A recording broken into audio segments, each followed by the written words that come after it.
Varicose veins తో బాధపడుతున్నారా? భారతదేశంలోనే బెస్ట్ ట్రీట్మెంట్ అందించే ఏకైక హాస్పిటల్ ఏవిస్. ఇక్కడ కరీంనగర్ అండి. చెప్పండి అమ్మా. నా పాప ఒక 6 నెలల నుండండి చాలా 6 నెలల నుంచి అసలు డిఫరెంట్ గా ఉంటుంది, డిఫరెంట్ గా బిహేవ్ చేస్తుందండి. ఒక 6 మంత్స్ నుంచి పాప అంటే ఏదో తను ఉండిపోవడము, ఒంటరిగా కూర్చోవడము, సైలెంట్ గా ఉండడం, ఎవరితోని మాట్లాడకపోవడము, ఇట్లాంటివి అట్లా చేస్తూ ఉందండి ఒక 6 నెలల నుండి. అందుకు అలా చేస్తుంది అసలు అర్థం కావట్లేదు. ఇంకా ఇంకా మా వారు ఏం చెప్పారంటే, ఇంకా పాపది ఎట్లాగో నేను ఇంట్లో ఉండను, చూసుకోవాల్సింది నువ్వే కాబట్టి పాప రెస్పాన్సిబిలిటీ, తన బాధ్యత అంతా నీదే అన్నట్లుగా అన్ని బాధ్యతలు ఇంట్లో తనని చూసుకునే విధానాన్ని బట్టి నాకు అప్పచెప్పారండి. ఎందుకంటే ఒక 6 నెలల నుంచి ఇంకా తన లోపల అన్ని ఇంకా చేంజెస్ కనిపిస్తున్నాయి. ఎందుకు ఇలా బిహేవ్ చేస్తుంది అనేది అర్థం కావట్లేదండి. ఏంటంటే ఆయన చెప్పేది ఏంటంటే, ఇంకా చాలా ట్రెడిషనల్ గా ఉండే ఫ్యామిలీ అండి మాది. ఇంట్లో పెద్దగా టీవీ ప్రోగ్రామ్ కూడా ఏమి 24 గంటలు టీవీలు చూడొద్దు అట్లా అన్నట్టుగా అంటూ ఉంటారు. నేను కూడా పెద్దగా టీవీలు ఎక్కువ చూడను, ఒక జబర్దస్త్ ప్రోగ్రామ్ మాత్రమే చూస్తానండి. అది కాసేపు ఏదో నవ్వుకోవడానికి అన్నట్లు చూస్తాను. ఇంకా నాతో పాటు పాప కూడా అదే చూస్తూ ఉండేది. అట్లా ఇంకా అట్లా చూస్తుంటే ఇంకా సరే అట్లా కొన్ని రోజులు అట్లా అయిపోయింది. ఇంకా ఈ తిన ఇంకా 6 నెలల నుంచి ఇంకా ఎందుకు ఇట్లా చేంజెస్ కనిపిస్తున్నాయి అనేది అర్థం కావట్లేదండి. అసలు ఏ పని చెప్పినా చేయకపోవడము, చిరాకు పడ్డము, విసుక్కోవడము, ఏదైనా పని చెప్తే ఇప్పుడు చెయ్యనంటే చెయ్యను, ఇట్లా రెక్లెస్ గా ఏదో నెగ్లిజెన్సీగా ఇట్లా సమాధానాలు చెప్పడం చేస్తుందండి. ప్రసన్న గారు, పాప దగ్గర ఫోన్ అది ఉంటదమ్మా? తనకి ఫోన్ ఇచ్చారా మీరు? మా ఆయన ఆండ్రాయిడ్ ఫోన్ ఇచ్చారండి, పాపకి మాత్రము ఈ నార్మల్ ఫోన్ ఇచ్చారు. ఇప్పుడు పాపకి ఆన్లైన్ క్లాసెస్ ఏమన్నా అవుతున్నా కానీ నా ఫోన్ లో నుంచి నేను అన్ని సెట్ చేసి అది ఆన్లైన్ క్లాసులు అటెండ్ చేసుకుంటే నువ్వు చూస్తూ ఉండు అన్నట్లుగా చెప్పి నాకు ఈ ఫోన్ ఇచ్చారు. పాపకు నార్మల్ ఫోన్ ఇచ్చారండి. అట్లా నడుస్తూ ఉంది. తన ఫ్రెండ్, పక్క వీధిలో ఫ్రెండ్ ఉందండి, దివ్య అని, అక్కడికి బర్త్డే అని చెప్పేసి వెళ్ళింది. చాలా బతిమలాడితే సర్లే అన్నట్టుగా నేను పంపించాను, పక్కనే కదా అని. అయితే ఇంకా చాలాసేపు అయిందండి వెళ్ళింది, చాలాసేపు అయింది, రాలేదు. ఇంకా 6 అవుతుంది, 7 అవుతుంది, 8 అవుతుంది. నాకేమో టెన్షన్ వచ్చేసింది, ఏంటి ఇంతసేపు వెళ్ళింది ఇంకా రాలేదు అని. ఈ లోపల మా వారు వచ్చేసారు. ఏంటి ఇలా ఎందుకున్నావు అన్నంటే, ఇంకా ఆయనకు ఏదో ఒక అబద్ధం చెప్పేసి అలా చెప్పేశానండి. పక్క వీధిలోనే నేనే వెళ్ళి పంపించేసి వచ్చాను అని చెప్పేసి. అంటే ఆయన అన్నారు, మరి నువ్వు ఎందుకు వెళ్ళలేదంటే, ఏదో చిన్న పిల్లలు వెళ్ళండి, అందుకే నేను తనని పంపించేసి నేను వచ్చేసాను అని చెప్పేసి అలా చెప్పుకుంటూ వచ్చాను. ఆయనకి అబద్ధం చెప్పేశాను నేను. 11 వస్తుంది. ఇంకా నాకు సరే అని చెప్పేసి నేను వెళ్ళి చూసి 11 గంటలకండి పక్క వీధిలో వెళ్ళాలంటే కాస్త ఇంకా నాకు కూడా అట్లా అనిపించింది. అయినా కానీ ఆ చీకట్లో వెళ్ళి చూస్తే, అక్కడ వాళ్ళ ఇంటి దగ్గర వెళ్ళి చూస్తే అక్కడ ఏ ఫంక్షన్ లేదు. ఫోన్ చేస్తుంటే ఫోన్ లిఫ్ట్ చేయట్లేదు. ఎవరు అసలు ఎన్నిసార్లు ఫోన్ చేస్తాను, అమ్మాయి ఫోనే లిఫ్ట్ చేయట్లేదు. మళ్ళీ ఇంకొకసారి ఫోన్ ట్రై చేద్దామని చేశానండి. చేస్తాను అప్పుడు దేవుడి దయతోని తను ఫోన్ లిఫ్ట్ చేసింది. ఇంకా విపరీతంగా కోపం వచ్చేసిందండి నాకు. ఫోన్ గట్టిగా తిట్టేశాను. అసలు సిగ్గుగా ఏమన్నా, ఎక్కడున్నావు, ఏంటి అసలు ఫోన్ లిఫ్ట్ చేయవు అని అంటే, ఇంకా లేదు మమ్మీ, నేను ఇక్కడ పలానా వచ్చాను, ఫ్రెండ్ బర్త్డే ఉంది, ఆ అడవిలో ఫోన్ లిఫ్ట్ చేయలేదు అది అని చెప్పిందండి పాప. ఫస్ట్ ఒక 10 minutes లో ఇప్పుడు నాకు ఇంటి దగ్గర ఉండాలి అని చెప్పేసి పాపను గట్టిగా ఫోన్ లో అరిచేశానండి. సరే ఇంకొక 15 minutes తర్వాత వచ్చేసింది. ఓకే ఇప్పుడు ఏం అనొద్దు ఈ రాత్రి అని చెప్పేసి ఇంకా నేను కూడా కామ్గా, తను పడుకుంది, నేను కూడా కామ్గా పడుకున్నాను. ఇంకా నెక్స్ట్ డే ఆయన వెళ్ళిపోయిన తర్వాత ఇంకా బాగా తిట్టేశానండి పాపని. అయినా కానీ అసలు సమాధానమే ఉండదండి. ఇంకోసారి ఏమైందంటే, మిడ్ నైట్ నేను ఇలా బాత్రూమ్ కని లేచాను, నిండా బ్లాంకెట్, అసలు ఇంత దొడ్డు బ్లాంకెట్ అండి, సమ్మర్ లో బ్లాంకెట్ కప్పుకుంది. ఏంటి ఇంత నైట్ ఈ బ్లాంకెట్ ఎందుకు కప్పుకుంది అని వచ్చి చూస్తే, నా ఫోన్ తీసుకొని పాస్వర్డ్ ఎలా కనుక్కుందో తెలియదండి, చాటింగ్ చేస్తుంది ఫోన్ లో. ఫోన్ లాగేసుకొని ఇంకా పడుకోమని చెప్పేసి సీరియస్ గా చూసి ఫోన్ లాగేసుకొని అప్పటిదే ఇంకా దాని పాస్వర్డ్ అది చేంజ్ చేసేసాను నేను. ఇంకా నా వైపు సీరియస్ గా చూసేసి పడుకుండిపోయి ఇంకా అప్పటి నుంచి ఇంకా కోపం పెంచేసుకుంది నా పైన.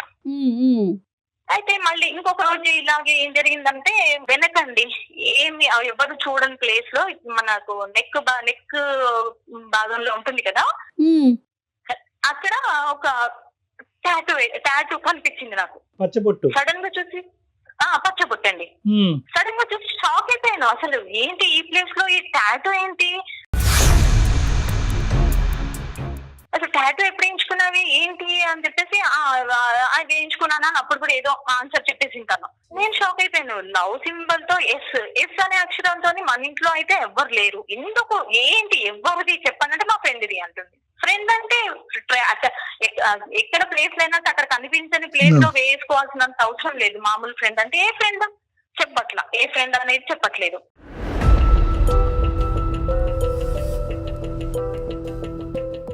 ఇంకా బాగా కొట్టేశానండి. కొట్టేసి అసలు అయినా కానీ చెప్పకపోయే వరకు ఇంకా పక్కనే ఇంకా కిచెన్ లో ఉంటే కిచెన్ లోకి వెళ్ళేసి అట్లాగా తీసుకొచ్చి వాత కూడా పెట్టేశాను మేడం.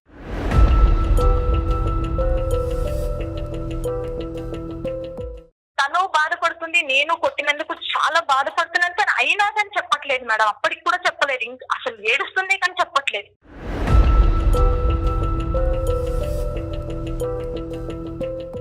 మొండిగా ఉంటుంది.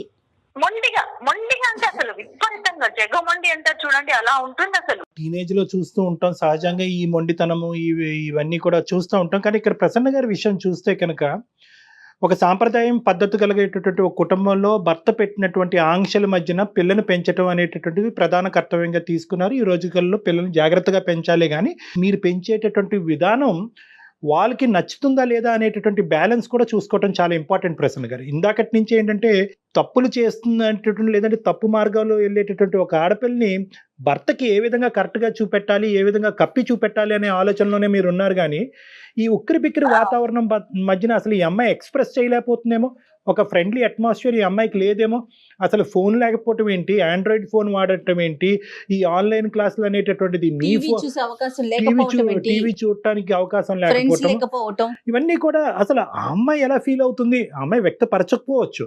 కానీ తోటి విద్యార్థులను కానీ తోటి స్నేహితులు అందరూ కూడా ఈ రోజుల్లో ఒక స్మార్ట్ ఫోన్ ఉన్నంత మాత్రాన చెడిపోవటం కాదు, నలుగురు ఫ్రెండ్స్ ఇంటికి పార్టీకి వెళ్ళినంత మాత్రాన పాడైపోవటం కాదు. కానీ ఇంత ఈ వాతావరణంలో తను పెరుగుతున్నప్పుడు తన అభిప్రాయం ఏంటి అన్నది ఎప్పుడు కనుక్కున్నారు మా భార్యాభర్తలు మీరిద్దరు కూర్చుని? అట్లా అదేం లేదండి, ఇంకా అట్లా ఏం అడగలేదు.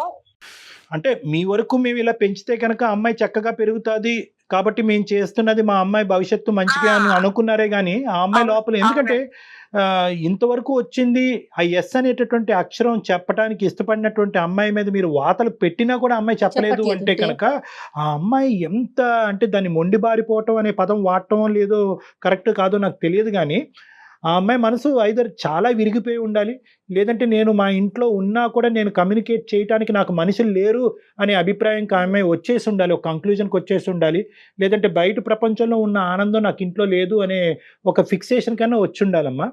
సో ఫైనల్గా ఈ ఎస్ అంటే ఎవరు అని చెప్పిందమ్మా పాప, తనకి ఎవరన్నా స్నేహితుడు కానీ స్నేహితురాలు కానీ? ఇంకా అందుకే నేను మీ పాపకి ఇంకా మీ ద్వారా నన్ను అది మాట్లాడిచ్చేసి మీరు కొంచెం ఆ పాపని కొంచెం మాట్లాడతారని. చదువు ఎలా ఉందమ్మా ఓవరాల్ గా పాప చదువు ఎలా ఉంది? ఇంకా ఈ గొడవల్లో ఇంకా అదే అసలు చదువు లేదు ఏం లేదండి. ఇంకా రైట్ అమ్మా, ఉందమ్మా పాప ఉందండి, నేను పిలుస్తాను. ప్లీజ్ డాక్టర్ గారు కాస్త పాపతోని మాట్లాడి కాస్త ఆవేదన ఆతృత ఆవేదన సమస్య కూడా అమ్మాయిని సెట్ చేయలేకపోతుంది, అటువైపు భర్తకి సమాధానం. డాక్టర్ గారు మాట్లాడు, ఏ డాక్టర్ నాతో మాట్లాడినట్టుగా ఇంట్లో మాట్లాడినట్టుగా మాట్లాడకు. హలో అమ్మా ప్రీతి. హాయ్ డాక్టర్ చెప్పండి. సారీ అమ్మా, అమ్మ కొద్దిగా బాగా కంగారు పడుతుంది, అమ్మ ఒత్తిడిని నువ్వు కూడా అర్థం చేసుకుంటావని అనుకుంటున్నాను. బహుశా నీకు ఇది సర్ప్రైజ్ అయ్యి ఉండొచ్చు, ఇలాగ ఒక డాక్టర్తో ఇలా ఫోన్లో మాట్లాడటం అన్నది. మేము యాక్చువల్గా సుమన్ టీవీ అనే ఛానల్ విన్నావమ్మా, పేరు విన్నావా? ఆ ఛానల్లో అందమైన జీవితం అనే ఒక ప్రోగ్రామ్ వస్తుంది. ఓకే. అంటే యూజువల్గా ఈ రిలేషన్షిప్ సంబంధించినటువంటి అంశాలని డీల్ చేస్తూ ఉంటాం మేము, ఏదైనా సొల్యూషన్ Okay, దొరుకుతుందేమో అని చెప్పి. ఆ, నీ మాట వింటుంటే చాలా స్వీట్గా అనిపిస్తుందమ్మా, కానీ అమ్మ మాటలో విపరీతమైన ఆవేదన కనిపిస్తుంది. ఎందుకమ్మా అమ్మ ఎందుకు అంతలా రియాక్ట్ అవుతుంది? అమ్మ దేనికో బాగా బాధపడుతున్నారు ఆవిడ. బాధపడుతున్నారు, ముఖ్యంగా నీ ప్రవర్తన గురించి అని అది అంటుందమ్మా. ఏమవుతుందమ్మా? ఇంట్లో ఏం జరుగుతుంది? ఏముంది సార్, నేను ఇంటర్మీడియట్ స్టూడెంట్ ని సార్. రైట్. ఇప్పుడు నా ఏజ్ పిల్లలు, నా జనరేషన్ పిల్లలు ఎలా ఉంటున్నారో, వీళ్ళేమో ఆర్థడాక్స్ గా ఉండాలి, ట్రెడిషనల్ గా ఉండాలని మొత్తం ఎంటర్టైన్మెంట్ మొత్తం కట్ చేసేస్తున్నారు. రైట్. Okay. ఇప్పుడు మీరే చూసారు కదా, మొన్నటి వరకు మొత్తం ఆఫ్లైన్ క్లాసెస్ లేవు, మొత్తం ఆన్లైన్ క్లాసెస్. అవునమ్మా, అవును. మార్నింగ్ నుంచి ఈవినింగ్ వరకు మొత్తం క్లాసెస్ ఉన్నాయి. అందుకని ఫోన్ కొనమంటే కూడా వాళ్ళు ఫోన్ కొనలేదు. మా మమ్మీ దగ్గర ఒక ఫోన్ ఉంది, ఆ ఫోన్ లోనే ఆన్లైన్ క్లాసెస్ వినాలి అని చెప్పేసి నాకేమో నార్మల్ చిన్నది ఒక్క ఫోన్ ఇచ్చారు సార్. మా ఫ్రెండ్స్ అందరి దగ్గర పెద్ద పెద్ద phone, Android phones, iPhone phones అన్ని ఉన్నాయి. ఓకే అమ్మా, ఓకే. కానీ ఆన్లైన్ క్లాసెస్ వింటున్నప్పుడు మాత్రమే, ఇప్పుడు ప్రతిసారి ఆన్లైన్ క్లాస్ వచ్చినప్పుడు టైం కి మమ్మీ దగ్గరికి వెళ్ళి రిక్వెస్ట్ చేసి తీసుకునే బదులు నాకు ఒక ఫోన్ ఇచ్చేస్తే అయిపోతుంది కదా సార్. కానీ ఇవ్వకోకుండా వాళ్ళు మొత్తం ఫోన్ కట్ చేసేసి నన్ను ఎవరు ఫ్రెండ్స్ దగ్గరికి ఎవరి దగ్గర పంపించరు, చాలా స్ట్రిక్ట్ గా ఉంచినట్టు. డైలీ వీళ్ళతోనే ఉండాలంటే నాకు కూడా బోరింగ్ గా ఉంటది కదా సార్. ప్రీతి, వాళ్ళు ఇప్పుడు అమ్మ నాన్న ఇంట్లో స్ట్రిక్ట్ గా ఉండటమే నీ బిహేవియర్ కి కారణమా? అంటే అన్ని విషయాల్లో స్ట్రిక్ట్ గా ఉంటున్నారు, కొంచెం కూడా నన్ను అర్థం చేసుకోవట్లేదేమో అనిపిస్తుంది నాకు. సరే నాన్న, ఇప్పుడు అది అమ్మతో, ఇప్పుడు ఎగ్జాక్ట్ గా నువ్వు మాట్లాడక ముందు అమ్మతో కూడా అదే చెప్పాము. అంటే కరెక్ట్ గా పెంచటం అంటే స్ట్రిక్ట్ గా పెంచటమా, బయటికి వెళ్ళగనివ్వకుండా ఉండటమా, అవసరాలు తీర్చగా, అంటే ఫోన్లు ఇలాంటి వాటి నుంచి దూరం పెట్టమా అంటే కనుక ఆ విధంగా మేము ఆలోచించలేదండి అని అమ్మ కూడా ఒప్పుకుంది. కానీ అమ్మ ప్రధానమైన సమస్య ఏంటంటే ఈ ఎస్ అనేటటువంటి పచ్చబొట్టు ఏదైతే నువ్వు నీ శరీరం మీద వేసుకున్నావో దాని గురించి ఆవిడ విపరీతంగా తర్జన భర్జన ఫీల్ అయ్యి చాలా టెన్షన్ లో ఉంది. ఏంటమ్మా, ఎందుకు వేయించుకున్నావు అలాగా? ఇంట్లో ఎవరు లేరు కదమ్మా ఎస్ అనే పేరుతో. మీ ఇంట్లో ఎవరైనా ఉన్నారా? లేదు డాక్టర్, ఇంట్లో ఎవరికి పేరు మీద ఎస్ అని లేదు. నేను నాకు ఇష్టమైన వ్యక్తి పేరు అన్నట్టు ఇష్టంతో వేసుకున్నాను. మా ఫ్రెండ్స్ కూడా వేరే టాటూ చేసుకున్నారు.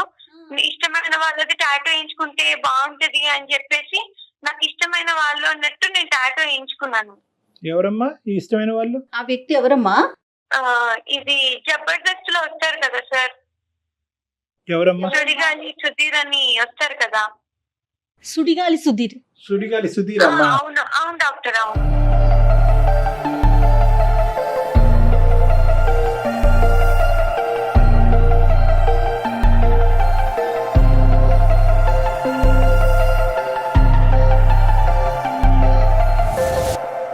Okay okay okay. మేము ఇంట్లో టీవీ ఏం చూడం సార్, ఓన్లీ జబర్దస్త్ చూస్తాము. నాకు అదే చూస్తున్నప్పుడు ఆయన నాకు చాలా నచ్చారు. ఆయన కామెడీ టైమింగ్, ఆయన స్టైల్ నాకు చాలా నచ్చింది. నేను ఆయన నిజంగా చాలా ఇష్టపడుతున్నాను.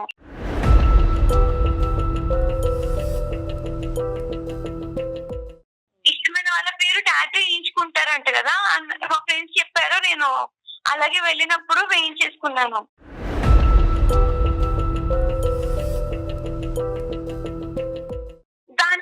దానికి ఇప్పుడు నేను ఇంటర్మీడియట్ స్టూడెంట్ ని సార్. ఇప్పుడు ఈ ఏజ్ లో పిల్లల్ని అసలు ఎవరు తిట్టరు. కానీ మా మమ్మీ టాటూ వేయించుకున్నానని, లేదంటే బయటకు వెళ్ళి ఫ్రెండ్స్ తో ఎక్కువసేపు ఉంటున్నాను అన్నట్టు ఫుల్ కొట్టింది సార్, చాలా కొట్టింది నన్ను. చెప్తావా? నాకు వార్త కూడా పెట్టారు తెలుసా, వార్త పెడతారా సార్ ఎవరైనా ఏజ్ పిల్లలకి? అడిగాను నాకు, అసలు మమ్మీ వేను నువ్వు అసలు నాకు చెప్తావా? అడిగాను నేను.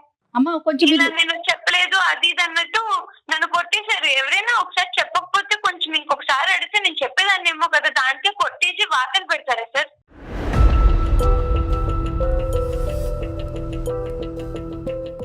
ఈ ఏజ్ పిల్లలకి గానీ చిన్న పిల్లలకి గానీ ఎవరైనా మాట వినకపోతే ఇలా వార్తలు పెడతారా? లేదా మా అమ్మ చేసేటటువంటి చెప్తే నేను అవన్నీ చేయను కదా. అసలు చెప్తావా నువ్వు? నన్ను ఎంత విసిగించావు, ఎంత ఇది చేసావు నన్ను, ఏమో నాకు చెప్పాలనిపించలేదు నీకు?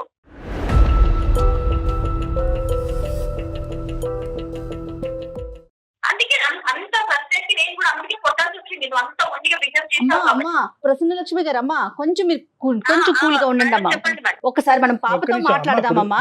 ఇప్పుడు ప్రసన్న గారు ఇప్పుడు ఏంటంటే ఇన్ని రోజులు బట్టి మీరు కొట్టినా వాతలు పెట్టినా చెప్పనటువంటి సమాధానం బయటి వ్యక్తులు మాకు మీ అమ్మాయి చెప్పింది ఈ రోజు. చెప్పేశారు, తను చెప్పింది. 2 ప్రశ్నల్లో మీ అమ్మాయి మాకు సమాధానం చెప్పింది. మీరెందుకు సంపాదించలేకపోతున్నారు ఆ ట్రస్ట్ అండ్ నమ్మకాన్ని? ఇప్పుడు పాప చేసింది తప్పు, ఆ అమ్మాయితో ఒక ఫ్రెండ్లీ అట్మాస్ఫియర్ లో మనం కమ్యూనికేషన్ అన్నది పెంపొందించుకోవటం ఇంపార్టెంట్ కదా.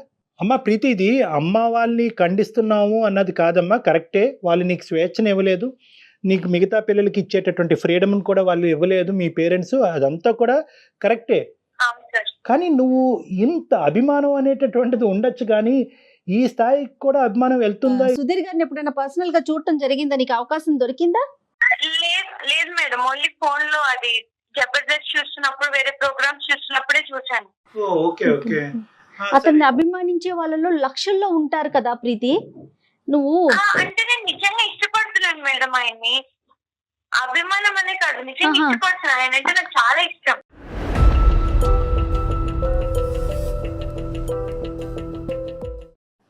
ఇష్టం అంటే ఏంటమ్మా? లేదు, ఆయన ఎప్పుడైనా కలిసి ఆయనతో ఉండాలన్నట్టు అనిపిస్తుంది నాకు. ఆయన బాగుంటారు కదా, బాగా మాట్లాడతారు, కామెడీ టైమింగ్ చాలా బాగుంటుంది, స్టైల్ గా ఉంటారు. కాదు నాన్న, ఆయన్ని నువ్వు స్క్రీన్ మీదే కదా చూస్తావు ప్రీతి, ఇంత పర్సనల్ గా ఎప్పుడు చూసే అవకాశం లేదు. స్క్రీన్ మీద కనిపించేటప్పుడు, ఎవరైనా ఒక ప్రోగ్రామ్ లో కనిపించేటప్పుడు దానికి అనుగుణంగా యాక్ట్ చేస్తారు కదా ప్రీతి. నీకు తెలియని విషయం కాదు ఇది, అవునా కాదా? ఇప్పుడు మనం సినిమాలు చూస్తాము, ఒక హీరోనో హీరోయినో విలనో చూస్తాము, కొట్టుకుంటారు, పాటలు పడతారు, డాన్సులు వేస్తారు. అవి నిజంగా నిజ జీవితంలో జరుగుతాయా? ఆ అవకాశం ఉంటుందంటావా? లేదు, ఉండదు. మరి నువ్వు స్క్రీన్ లో చూసి అభిమానించు, కానీ ఆయనతోనే ఉండాలనుకుంటున్నానని చెప్పి నువ్వు ఇంత ఖరాఖండిగా చెప్తున్నావు. టాటూని వేయించుకున్నావు. అంటే జబర్దస్త్ అనే ప్రోగ్రామ్ చూస్తున్నప్పుడే సుధీర్ గురించి నువ్వు ఆలోచిస్తావమ్మా, లేదంటే అతని గురించి మిగతా టైంలో కూడా చదువుకుంటున్నప్పుడు, క్లాసులు వింటున్నప్పుడు, వేరే ఆట పాట చేస్తున్నప్పుడు కూడా సుధీర్ గురించి ఆలోచిస్తావా? ఎప్పుడు ఆలోచిస్తూనే ఉంటాను. అంటే ఆయన నాకు చాలా ఇష్టం కదా, ఇంకా నేను ఏం చేసినా సరే నాకు సుధీర్ గారు గుర్తొచ్చేస్తూనే ఉంటారు. అంటే ఇంటికి ఎప్పుడు వెళ్ళి జబర్దస్త్ చూద్దాం అన్నట్టు నేను మార్నింగ్ నుంచి కాలేజ్ లో ఉన్నా, ఎక్కడున్నా సరే వెయిట్ చేస్తూ ఉంటాను. ఇష్టమా ప్రేమ అమ్మా? ప్రేమే అనుకోండి, నాకు ఆయన అంటే చాలా ఇష్టం, ప్రేమ అన్ని.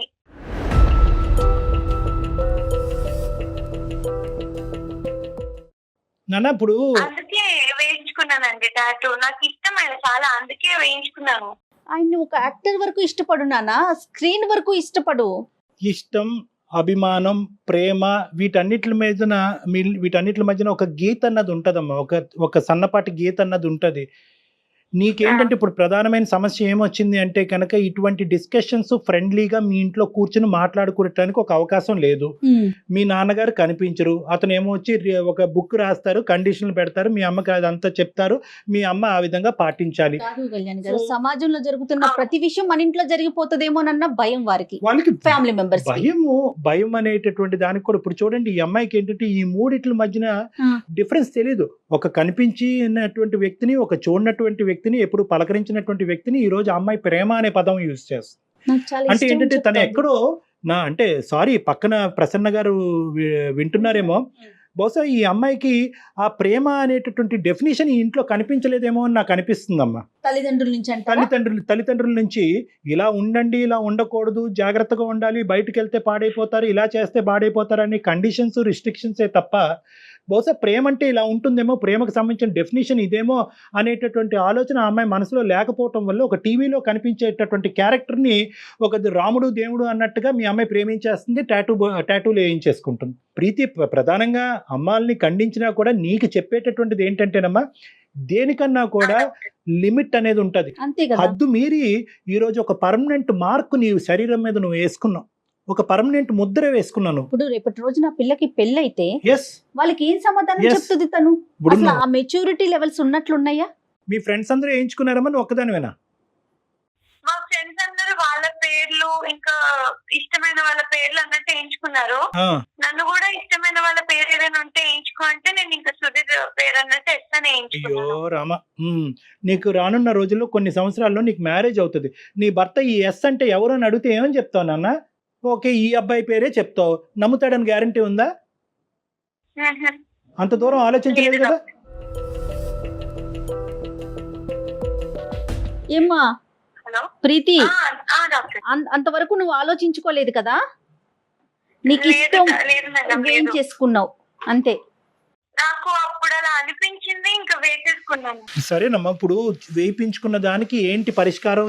ఇప్పుడు టాటూ అంటే వేయించుకున్నావు, దానికి ఏంటి పరిష్కారము? ఏ విధంగా చేస్తే కనుక అది రిమూవ్ చేయొచ్చు? అట్లీస్ట్ నీలో ఇప్పటికైనా ఒక రియలైజేషన్ వచ్చిందమ్మా, అభిమానం అనేటటువంటి దానికి కూడా ఒక హద్దు ఉంటుంది, ఇంత విపరీతమైన ధోరణికి పోక్కర్లేదు, అలా పోకుండా కూడా ఒక వ్యక్తిని అభిమానించవచ్చు అన్నది నీకు అర్థమైందా?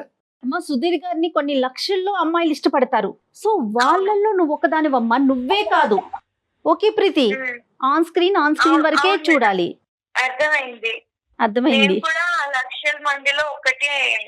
ఆ, అంటే సో ఏంటంటేనమ్మా, నీ ప్రధానమైన కర్తవ్యం ఏంటంటే కనుక నువ్వు చదువుకోవాలి, ఒక మంచి కెరియర్లోకి వెళ్ళాలి, కాంపిటేటివ్ ఎగ్జామ్స్ రాయాలి, వీలుంటే అవకాశం ఉంటే కనుక విదేశాలు వెళ్ళి పై చదువులు చదువుకోవాలి, అమ్మ నాన్నని అభిమానించాలి, అమ్మ నాన్న ఏదైతే నాకు చెప్తున్నారో అది నా మంచికే చెప్తున్నారు, వాళ్ళతో ట్రాన్స్పరెంట్గా ఓపెన్గా ఆనెస్ట్గా ఉండాలి అనేటటువంటిది నువ్వు ఈరోజు మా ద్వారా ఇంటికి తీసుకెళ్లవలసినటువంటి మెసేజ్ అమ్మ. Okay sir. సుమన్ టీవీ తరపున కానీ, అందమైన జీవితం తరపు కానీ, నేను కానీ, జయ గారు కానీ చెప్పేది ఏంటంటే, ఒక ఫ్రీ అట్మాస్ఫియర్ పిల్లలకి ఇవ్వటం అనేది చాలా ఇంపార్టెంట్, ఎస్పెషల్లీ టీనేజర్స్కి. ఎందుకంటే వాళ్ళు ఫ్రీగా శ్వాస పీల్చుకోవాలి, ఫ్రీగా మాట్లాడగలగాలి, ఫ్రీగా ఆలోచించగలగాలి, ఫ్రీగా ప్రవర్తించగలగాలి. ఎప్పుడైతే ఈ ఫ్రీ అనేటటువంటి పదానికి మీరు ఇంపార్టెన్స్ ఇస్తారో, పిల్లలు ఫ్రీగా వచ్చి మీ పక్కన కూర్చుని ప్రతిదీ షేర్ చేయగలరు. హైరార్కీ అనేది పిల్లల మధ్యన తీసేసేయండి, మేము పెద్దవాళ్ళం, మాకు తెలుసు, మేము చెప్తాము, మేము చెప్పినట్టుగా మీరు నడాలి అనేది జాగ్రత్తలు చెప్పటం వేరు. ఒక ఉక్కిరి బిక్కిరి వాతావరణంలో, ఒక సెక్యూరిటీ అట్మాస్ఫియర్లో ఒక జైలు వాతావరణాన్ని క్రియేట్ చేయడం వేరు. జాగ్రత్తలు చెప్పండి, ఎవరిని నమ్మచ్చు, ఎవరిని నమ్మకూడదని చెప్పండి, ఏ వస్తువుని ఏ స్థాయి వరకు వాడచ్చు, వాడకూడదని చెప్పండి. మీరు ఎగ్జాంపుల్ బట్టి లీడ్ చేయడానికి ట్రై చేయండి. అంతేగాని మేము తలుపులన్నీ వేస్తాము, ఫోన్లన్నీ లాక్కుంటాము, బయటకు వెళ్ళే అవకాశం లేదు, నువ్వు ఎక్కడికి వెళ్ళినా మేము నీతో వస్తాము అనేటటువంటి అట్మాస్ఫియర్ క్రియేట్ చేస్తే కనుక పిల్లలు సీక్రెట్గా ఇలాంటి తప్పులు చేస్తారు. కాదు డాక్టర్ గారు, బంధించి ఎన్ని రోజులు కాపాడుకోగలుగుతాము? దొంగ పోలీస్ ఆట కాదు కాదు కదా. ఇప్పుడు ఎంతో మంది పిల్లలు, ఇది సందర్భం కాదు, ఎంతో మంది పిల్లలు అనేక రకాల ఇబ్బందులకు గురవుతున్నారు, అబ్యూస్ కి గురవుతున్నారు. ఇలాగే గనక పేరెంట్స్ బిహేవ్ చేస్తే వాళ్ళు చెప్పుకోగలుగుతారా? అవునమ్మా, ఎంత మదన పడిపోతారు కదా. అవునమ్మా, చాలా ఇంపార్టెంట్ పాయింట్. ఇంకోటి ఏంటంటే, ప్రసన్న గారు, ఇది జాయింట్. ఎందుకంటే కనుక ఇద్దరు పాలు పంచుకుంటేనే ఇలాంటి క్లిష్టమైనటువంటి అంశాల్లో ఒక పరిష్కార మార్గం అనేది దొరుకుతుంది. ఇప్పుడు మీరు ఏంటంటే ఉక్కిరి బిక్కిరి అయిపోయారు, ఆ ఉక్కిరి బిక్కిరి అయిపోయి అక్కడ భర్తకు సమాధానం చెప్పుకోలేక ఇక్కడ అమ్మాయి దగ్గర నుంచి సమాధానం రాక ఆ అమ్మాయిని కొట్టి ఆఖరికి వాతలు పెట్టే పరిస్థితి వరకు వచ్చింది. మీరు బాధపడుతున్నారు, ఉపయోగం ఏముంది? సో మనకి ఫలితం అనేటటువంటిది ఎప్పుడన్నా రావాలి అంటే కనుక అది ప్రేమ, అభిమానం, ఆప్యాయతల మధ్యనే ఆ సమాధానం వస్తుందమ్మా, సొల్యూషన్ దొరుకుతుంది. ఓకే డాక్టర్ గారు. ఓకేనా? ఒకసారి అవకాశం ఉంటే మీ హస్బెండ్ తో, డాక్టర్ గారితో మాట్లాడిపించండి, సరేనండి? ఓకే అండి. థ్యాంక్ యూ అండి, థ్యాంక్ యూ. ప్రీతి ఉందా? ఓకే, ఇద్దామండి ఇక్కడ.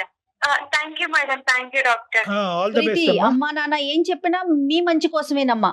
ఓకే ఓకే మేడం, ఇప్పుడు నాకు కొంచెం అర్థమైంది మేడం. అర్థమైంది. ఓకేనా? ఓకే, బెస్ట్ ఆఫ్ లక్ అమ్మా ఫర్ యువర్ ఫ్యూచర్. బాగా చదువుకున్నా. బాగా చదువుకో. ఓకే, బాయ్ అమ్మా, take okay, bye. Thank you అండి. థ్యాంక్ యూ అమ్మా, థ్యాంక్ యూ, బాయ్.